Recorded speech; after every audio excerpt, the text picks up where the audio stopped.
नमस्कार दोस्तों, स्वागत है आप लोग के अपने यूट्यूब चैनल स्टडी पॉइंट 11 में।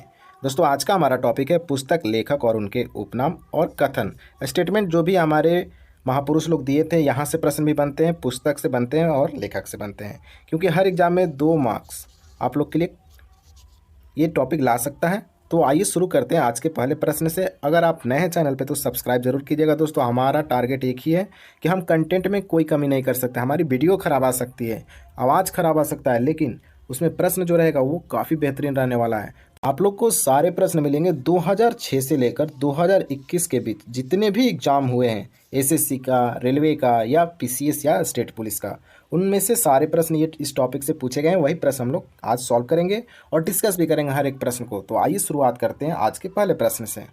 वर्षों पहले हमने नियति के साथ एक वादा किया था और अब वह वादा पूरा करने का समय आ गया है। ये सब 14 अगस्त 1947 की रात को किसने कही थी?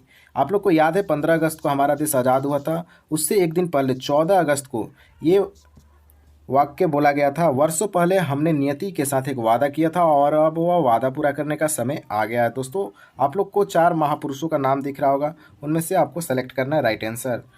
तो इसका राइट आंसर हो जाएगा जवाहरलाल नेहरू। देखिए 14 अगस्त को रात में जवाहरलाल नेहरू ने एक भाषण दिया था, ट्रिस्ट विथ डेस्टिनी। काफ़ी इंपॉर्टेंट भाषण है। यहाँ प्रश्न हमेशा पूछा जाता है कि ट्रिस्ट विथ डेस्टिनी ये भाषण किसका है, या फिर ये भी प्रश्न पूछा जाता है कि 14 अगस्त की रात को पंडित जवाहरलाल नेहरू के द्वारा कौन सी भाषण दी गई थी।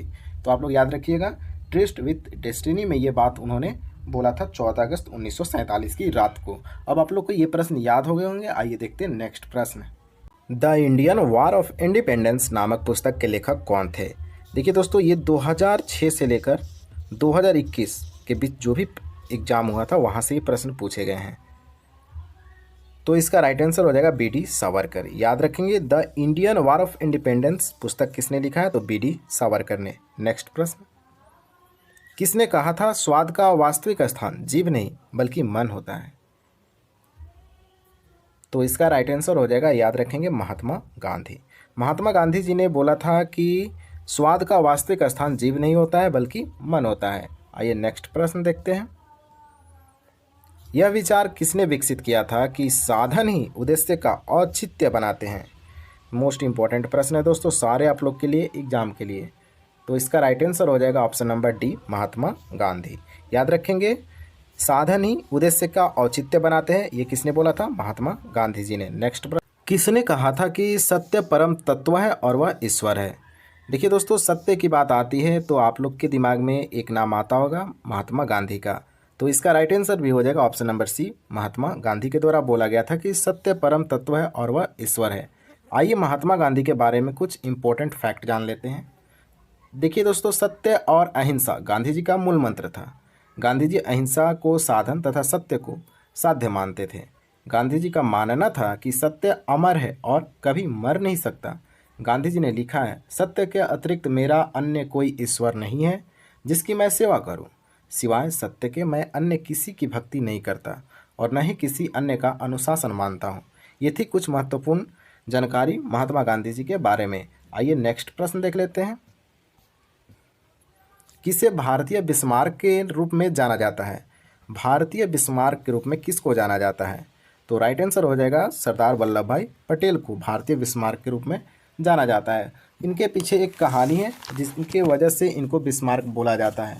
तो जिस प्रकार बिस्मार्क द्वारा जर्मनी का एकीकरण किया गया था, उसी प्रकार सरदार वल्लभ भाई पटेल द्वारा भारतीय रियासतों की भारत में सम्मिलन किए जाने के कारण उन्हें भारतीय बिस्मार्क के रूप में जाना जाता है। मोस्ट इंपॉर्टेंट प्रश्न है।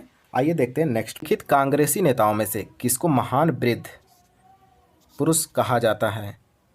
काफ़ी इंपॉर्टेंट प्रश्न है और ये बार बार एग्जाम में पूछा जाता है कि महान वृद्ध पुरुष किसको बोला जाता है। तो आप लोग को याद भी होगा, दादा भाई नौरोजी। याद रखेंगे, दादा भाई नौरोजी को महान वृद्ध पुरुष बोला जाता है। आइए कुछ दादा भाई नौरोजी के बारे में भी जान लेते हैं, क्योंकि ये सारे फैक्ट आपके एग्जाम में काफ़ी काम आने वाले हैं। तो आइए आप लोग हमारी बातों को ध्यान से सुनिएगा। दादा भाई नौरोजी को महान वृद्ध पुरुष या grand old man of India बोला जाता है। यह प्रथम भारतीय थे जिन्होंने 1892 में, याद रखिएगा 1892 में उग्रवादी दल की ओर से ब्रिटेन के हाउस ऑफ कॉमन्स का सदस्य चुने गए थे। ये पहले व्यक्ति भी थे, ये आप लोग याद रखेंगे।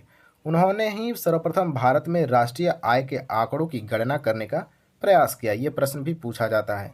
इन्होंने रहनुमाई मजदायसन सभा तथा ईस्ट इंडिया एसोसिएशन की स्थापना की तथा 1867-68 में अपनी रचना poverty and un British rule in India में धन का आवाहन ड्रेन ऑफ वेल्थ सिद्धांत प्रस्तुत किया था, जिसमें यह दर्शाया कि किस प्रकार भारतीय धन ब्रिटेन द्वारा लूटा जा रहा था। ये काफ़ी इंपॉर्टेंट पर्सन है, आप लोग याद रखेंगे। दादा भाई नौरोजी को महान वृद्ध पुरुष बोला जाता है। आइए नेक्स्ट प्रश्न देखते हैं। भारत में राष्ट्रीय आय का आकलन सबसे पहले किसने किया था? मैंने अभी बताया था, दादा भाई नौरोजी के द्वारा भारत में सबसे पहले आय का आकलन किया गया था। आइए नेक्स्ट प्रश्न देखते हैं। ब्रिटिश संसद का सदस्य बनने वाला पहला भारतीय कौन थे?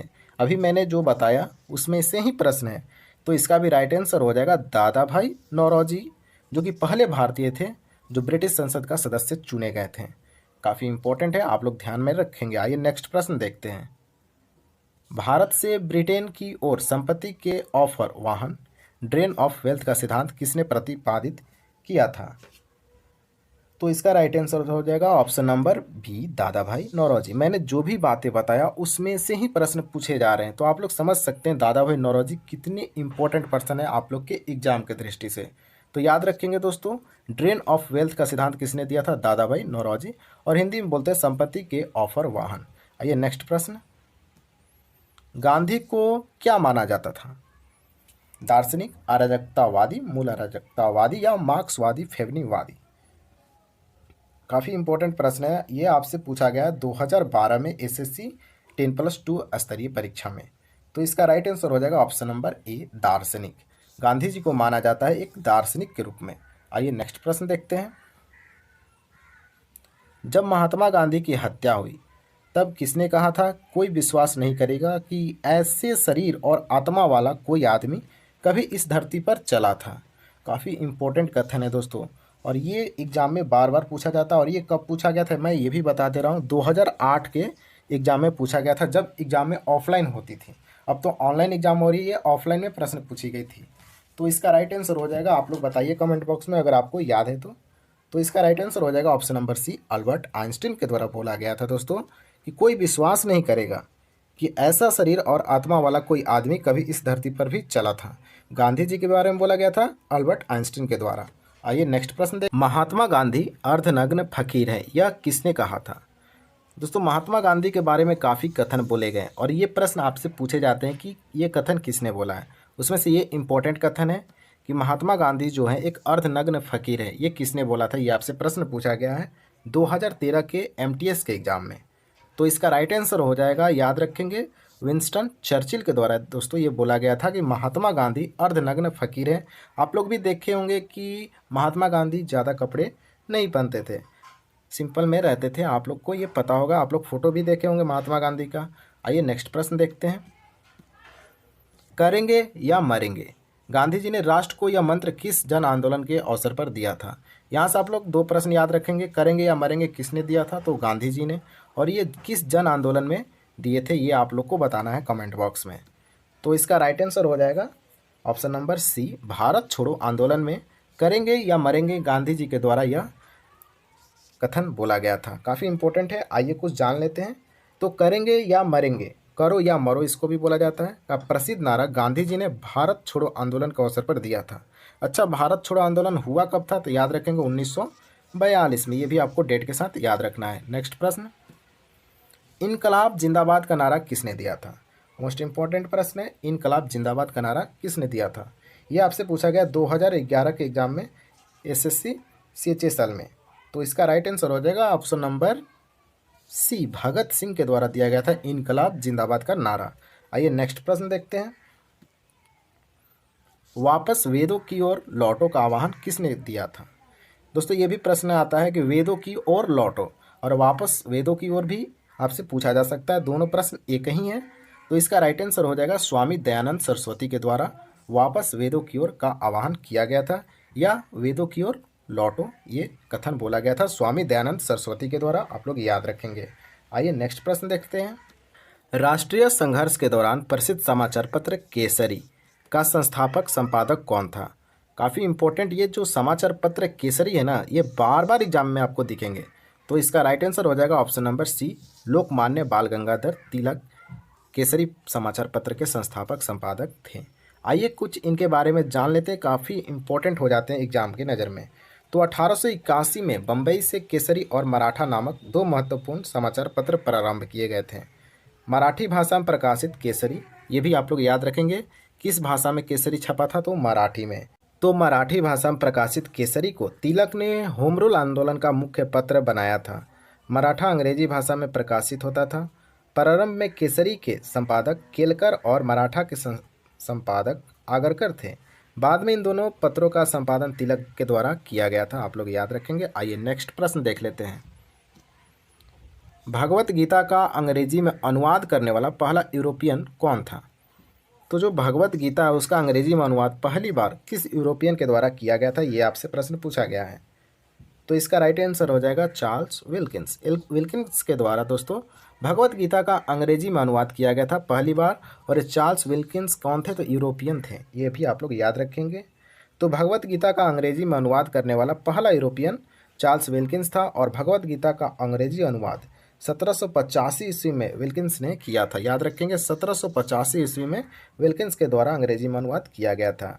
यह प्रथम पुस्तक थी जिसकी अनुवाद एशियाटिक सोसाइटी ऑफ बंगाल के तहत हुआ था। अब आइए देखते हैं नेक्स्ट प्रश्न को। गांधी जी ने किस धार्मिक ग्रंथ को अपनी माता कहा था? काफ़ी इंपॉर्टेंट प्रश्न है। तो इसका राइट आंसर हो जाएगा, याद रखिएगा दोस्तों, ऑप्शन नंबर सी, भगवत गीता को गांधी जी ने, धार्मिक ग्रंथ है भगवत गीता, इसको अपनी माता बोला था, भगवत गीता को, ये आप लोग याद रखेंगे। नेक्स्ट प्रश्न। प्रसिद्ध क्रांतिकारी गीत सरफरोशी की तमन्ना अब हमारे दिल में है की रचना किसने की थी? काफ़ी इंपॉर्टेंट है कि सरफरोशी की तमन्ना अब हमारे दिल में है की रचना किसने की थी। बचपन से आप लोग ये प्रश्न को देखते आ रहे होंगे। तो इसका राइट आंसर हो जाएगा option number D, Ram Prasad Bismil के द्वारा ये बोला गया था, सरफरोशी की तमन्ना अब हमारे दिल में है। आइए नेक्स्ट प्रश्न देखते हैं। निम्न में से किस समाचार पत्र का संपादन गांधी जी ने किया था? नवजीवन, गुजरात टाइम, मराठा या जनसत्ता? तो इसका राइट आंसर हो जाएगा, याद रखेंगे दोस्तों, ऑप्शन नंबर ए, नवजीवन। नवजीवन का संपादन महात्मा गांधी जी के द्वारा किया गया था, ये आप लोग याद रखेंगे। आइए नेक्स्ट प्रश्न देखते हैं। मौलाना अबुल कलाम आज़ाद ने 1912 में एक उर्दू पत्रिका साप्ताहिक अल हिलाल शुरू किया, किंतु सरकार द्वारा उस पर प्रतिबंध लगा दिया जाने के बाद ऑल ब्लॉक की स्थापना की और कब किया गया, ये आपसे प्रश्न पूछा गया है। तो इसका राइट आंसर हो जाएगा 1915 में। तो 1915 में दोस्तों याद रखेंगे ऑल ब्लॉक की स्थापना किया गया था मौलाना अबुल कलाम आज़ाद के द्वारा। जबकि 1912 में उन्होंने एक उर्दू में पत्रिका निकाली थी जो कि साप्ताहिक आती थी, अल हिलाल, और इसको सरकार के द्वारा बंद कर दिया गया था। उसके बदले ऑल ब्लॉक की स्थापना किया इन्होंने 1915 में, अबुल कलाम आज़ाद, ये आप लोग याद रखेंगे। नेक्स्ट प्रश्न देखते हैं। स्वराज मेरा जन्मसिद्ध अधिकार है और मैं इसे पाकर ही रहूँगा, यह किसका नारा है? तो इसका राइट आंसर हो जाएगा, याद रखिएगा, लोकमान्य बाल गंगाधर तिलक के द्वारा बोला गया था कि स्वराज मेरा जन्मसिद्ध अधिकार है और मैं इसे पाकर ही रहूँगा। आइए नेक्स्ट प्रश्न देखते हैं। भारतीय अशांति का जनक किसे समझा जाता है? भारतीय अशांति का जनक, ऑप्शन है लाला लाजपत राय, अरविंद घोष, विपिन चंद्र पाल, बाल गंगाधर तिलक। तो इसका राइट आंसर हो जाएगा ऑप्शन नंबर डी, बाल गंगाधर तिलक को भारतीय अशांति का जनक समझा जाता है। आइए नेक्स्ट प्रश्न देखते हैं। फ्रंटियर गांधी पद के साथ कौन संबंधित है? किनको फ्रंटियर गांधी बोला जाता था? तो आप लोग याद रखेंगे, अब्दुल गफ्फार खान को फ्रंटियर गांधी बोला जाता था। आइए देखते हैं अब नेक्स्ट प्रश्न को। सीमांत गांधी किसका उपनाम था? दोस्तों सीमांत गांधी और फ्रंटियर गांधी खान अब्दुल गफ्फार खान का ही उपनाम था। आइए अब नेक्स्ट प्रश्न को देखते हैं। लेडी विद द लैंप के नाम से कौन विख्यात है? लेडी विद द लैंप के नाम से किसको जाना जाता है? तो याद रखिएगा दोस्तों, इसका राइट आंसर हो जाएगा option number B, Florence Nightingale. याद रखिएगा दोस्तों, फ्लोरेंस नाइटिंगेल को लेडी विद द लैंप के नाम से जाना जाता है। दोस्तों ये सारे के सारे प्रश्न आपके एग्जाम में पूछे गए, ये 2013 के एग्जाम में पूछा गया था एसएससी एमटीएस में। आइए अब नेक्स्ट प्रश्न को देखते हैं।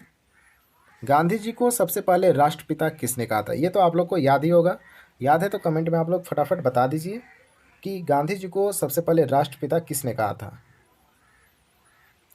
तो इसका राइट आंसर हो जाएगा नेताजी सुभाष चंद्र बोस के द्वारा गांधी जी को सबसे पहले राष्ट्रपिता कहा गया था। अब आइए देखते हैं नेक्स्ट प्रश्न को।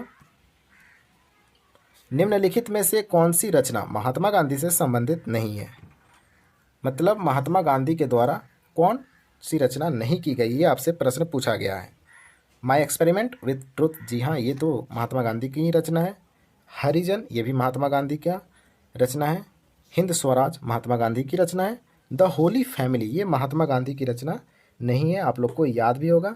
द होली फैमिली की रचना कार्ल मार्क्स के द्वारा किया गया था और उनके साथ में थी angel.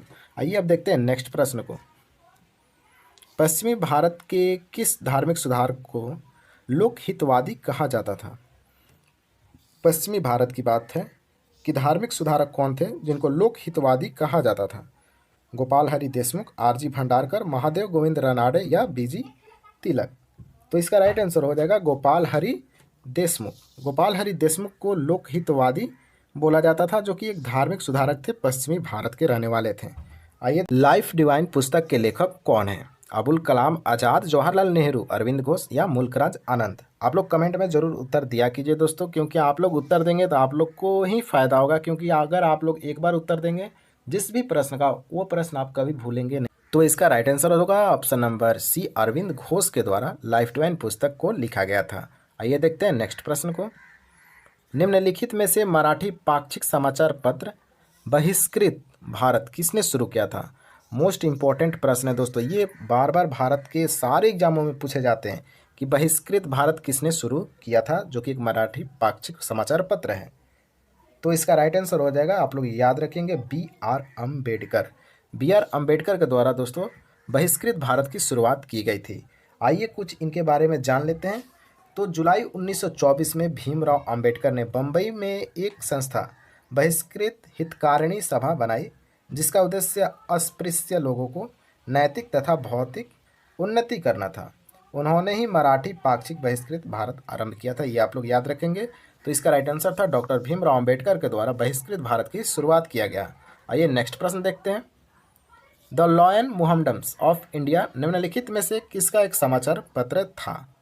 The lion Mohammedans of India. तो इसका राइट आंसर हो जाएगा सैयद अहमद खान की समाचार पत्र था the lion Mohammedans of India. ये प्रश्न आपसे पूछा गया 2017 में सीपीओ के एग्जाम में। 2017 के सीपीओ के एग्जाम हुआ था, जिसमें ये प्रश्न आपसे पूछा गया था। आइए देखते हैं नेक्स्ट प्रश्न को। गांधी जी के द्वारा सन 1933 तक संपादित समाचार पत्र का नाम क्या था? तो 1933 तक गांधी जी के द्वारा जितने भी संपादित समाचार पत्र था, उसका नाम क्या था? आप लोग कमेंट बॉक्स में फटाफट बता सकते हैं, आपके ऑप्शन सामने हैं।